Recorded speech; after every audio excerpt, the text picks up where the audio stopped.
수강생 여러분 안녕하세요. 지난 시간에는 오원철 선생이 상공부 공업제일국장, 기획관리실장, 관공전 차관보로 있으면서 어떠한 활약을 펼쳤는가에 대해 살펴보았습니다. 이번 시간에는 그가 청와대 제2경제수석 비서관으로서 재직하면서 중화공업화 초기 추진 과정에서 주도적인 역할을 했던 것에 대해 살펴보겠습니다. 그는 1971년 11월 상공부를 나와 청와대 제2경제수석 비서관이 됩니다. 그가 제2경제수석으로 임명된 계기에 대해서는 지난 8주차 김정념 선생에 대한 강의에서 소개해드린 바 있습니다. 간략하게 다시 말씀드리면 4대 핵심 공장 건설 사업의 성과가 기대에 크게 못 미치면서 방위산업 육성 방안이 벽에 부딪힌 상황에서 그가 새로운 해법을 내놓았고 이 방안을 긍정적으로 평가한 박 대통령이 그에게 청와대 비서실에서 근무하면서 이를 추진해 갈 것을 지시했던 것입니다. 그는 제2경제수석으로 1979년 12월까지 8년간 근무했습니다. 제2경제수석 비서관은 1968년 청와대 조직 개편 과정에서 처음 만들어졌다가 폐지된 상태였습니다. 박 대통령은 그를 청와대로 데려오기 위해 제2경제수석 자리를 부활시켰습니다. 참고로 제1경제수석은 재무, 농림, 건설 등을 맡았고 제2경제수석은 교통, 해사, 과학, 기술 등을 맡았습니다. 따라서 제2경제수석은 엔지니어 출신이 맡는 것이 적절했다고 할 수 있는데 앞서 소개해드린 것처럼 2대 수석인 그는 공대 출신이었고 초대 신동식 수석 역시 조선공학을 전공한 엔지니어였습니다.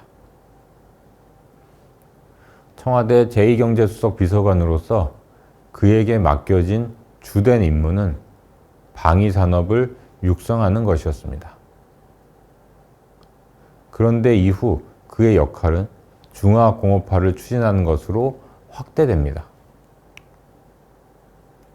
그는 이러한 변화의 시점이 1972년 4월이었다고 회고합니다.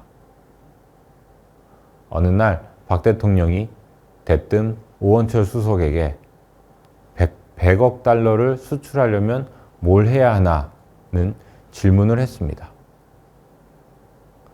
1971년 수출이 처음 10억 달러를 돌파했던 만큼 수출 100억 달러는 아직 먼 훗날의 이야기 같아 보이는 상황에서 대통령이 이러한 질문을 던진 것이었습니다. 오원철 수석은 현 시점에 대통령이 이러한 질문을 던진 것은 무언가 근본적인 변화를 모색할 필요가 있음을 넌지시 이야기하기 위해서라고 판단했습니다. 여기서 당시 상황을 잠시 보겠습니다. 앞서 말씀드린 것처럼 한국의 수출 증가는 경공업 제품 수출이 주도하고 있었습니다. 하지만 경공업 제품 중심의 수출로는 성장세를 지속해 가는 데에 한계가 있을 수밖에 없었습니다. 한국은 1960년대 풍부한 저임금 노동력을 활용해서 가격 경쟁력이 높은 제품을 생산해 판매하는 방식으로 수출을 늘려왔습니다.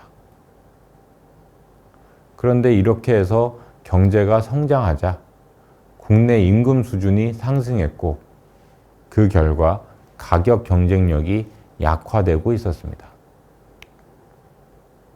게다가 한국보다 저렴한 노동력을 지닌 후발 개도국이 제품의 질을 끌어올리며 추격해오고 있었고 선진국에서는 노동집약적 상품 수입에 대한 규제를 강화하는 양상이 나타나고 있었습니다.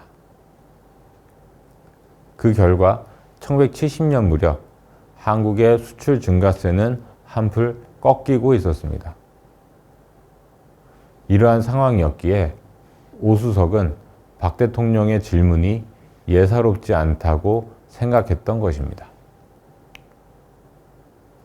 이에 오원철 수석은 자신이 그동안 구상해온 산업구조 고도화 전략을 바탕으로 2, 3일 만에 자료를 만들어 대통령에게 보고했습니다. 그 핵심은 수출 100억 달러 달성을 위해서는 중화공업화를 추진해야 한다는 것이었습니다. 그는 일본 사례 등을 들어가며 중화공업화 추진이 필요함을 설명했습니다.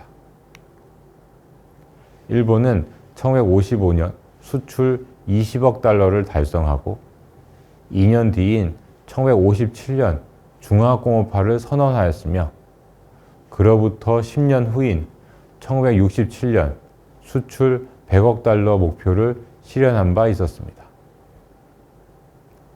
그의 설명을 들은 박 대통령은 그에게 중화공업화 추진 계획을 작성할 것을 지시합니다. 정리하면 방위산업 육성이라는 군사적 필요성 때문에 이미 중화공업 육성이 추진되던 상황에서 지속적인 수출 확대를 통한 경제 성장이라는 경제적 필요성이 더해져 중화공업화를 본격적으로 추진하게 되었고, 이를 위한 구체적 계획을 작성하는 작업을 오원철 수석이 맡게 되었던 것입니다.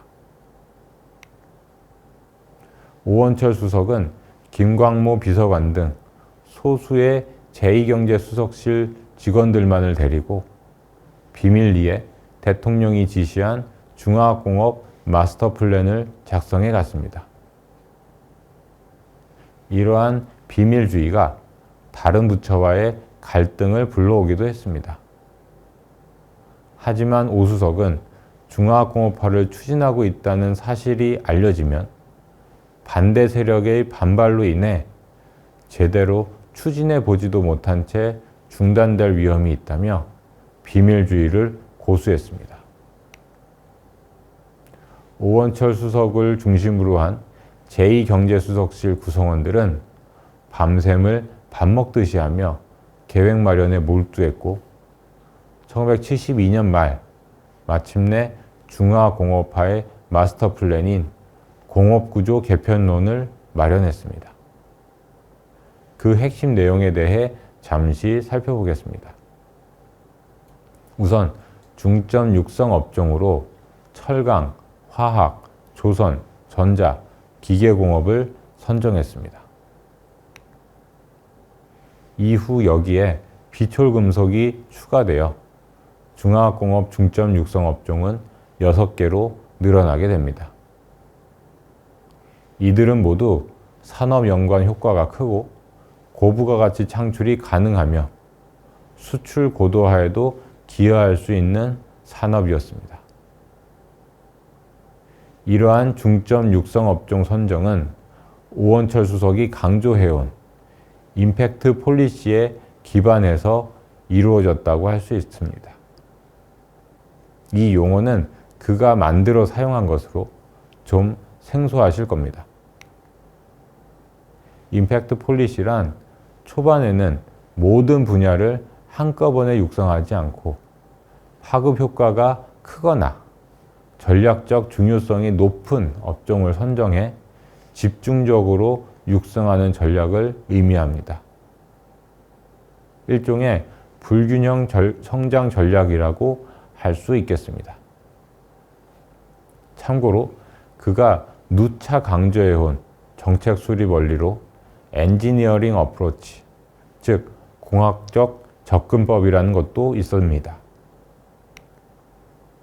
그는 이를 다양한 데이터를 이용해 가장 합리적이고 이익이 되며 위험이 적은 공장 건설 방법을 발견하는 것을 기본 원리로 하는 과학이라고 정의했습니다. 정의만 들어서는 어떠한 접근법인지 잘 이해되지 않을 수 있습니다. 공장을 짓는 경우를 예로 들어보겠습니다. 엔지니어링 어프로치에서는 먼저 공장 건설 목표를 수립할 필요가 있는데 목표는 구체적이어야 합니다.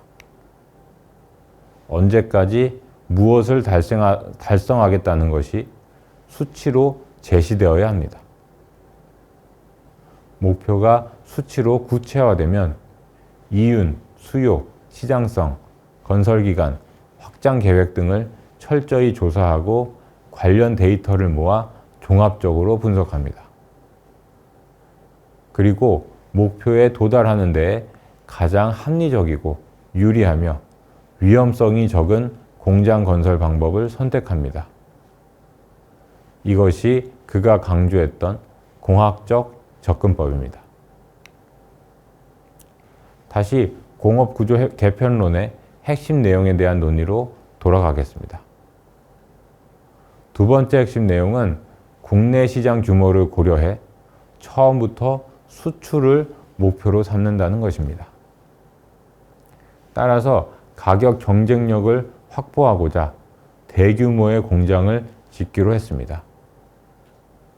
중화학공업에서는 생산 규모가 커질수록 생산 단가가 낮아지는 규모의 경제가 성립한다는 점을 고려한 결정이었습니다. 세 번째로 기술 고도화가 성패를 가르는 핵심 요소인 만큼 기술자 자질 향상 및 기술계 교육제도 개편을 적극 추진하기로 했습니다. 마지막으로 중화공업화는 전후방 연관 효과가 크고 대규모 사회간접 자본이 필요하다는 점을 고려해 각 산업별로 대규모 공단을 조성하기로 했습니다. 공업구조 개편론은 이후 정부에서 공식적으로 수립하는 중화공업 육성계획의 근간이 됩니다. 따라서 공업구조 개편론 작성 과정을 주도한 오원철 수석은 중화공업화 방향을 결정하는 데에 가장 핵심적인 역할을 했다고 평가할 수 있겠습니다. 이렇게 중화공업화의 청사진이 마련되자 1973년 1월 박 대통령은 신년 연두회견을 통해 정부는 이제부터 중화공업 육성의 시책에 중점을 두는 중화공업 정책을 선언하는 바입니다. 라고 하면서 중화공업화 추진을 공식 선언합니다. 이 선언을 계기로 그동안 제2경제수석실을 중심으로 물밑에서 준비되던 중화공업화는 본격적으로 추진되기 시작했습니다. 지금까지 오원철 선생이 청와대 제2경제수석 비서관으로서 재직하던 시기 중화공업화 추진 초기 단계에서의 활약상을 살펴보았습니다. 다음 시간에는 중화공업화 선언 이후 본격적으로 중화공업화가 추진되는 과정에서 그가 어떠한 역할을 했는가에 대해서 살펴보겠습니다.